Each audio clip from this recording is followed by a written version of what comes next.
back to America. Have you ever wondered how or where those jobs went in the first place? I know I have. So I started digging, and I learned where all those jobs went. But I also learned something better, a foolproof way to get those jobs back. And later, I'm going to explain how. It all started about 30 years ago. Companies realized that by making stuff in places where they could pay people less, they'd save lots of money. They call it outsourcing, which is a fancy word for you're fired. So little by little, jobs began going overseas. But they didn't go alone.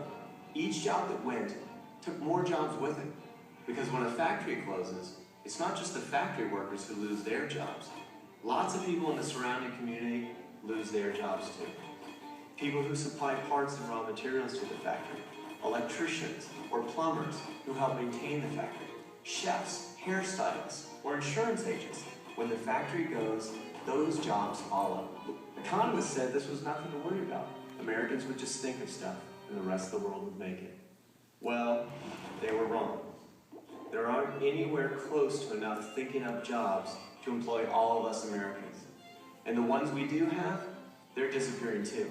Because the people who think of stuff, who design it and engineer it and improve it for the next year, they have to spend a lot of time right where it's made. So when the factory goes, the R&D goes too. What started as a trickle has turned into a full-blown fire hose, shooting US jobs all over the planet. And now, after 30 years,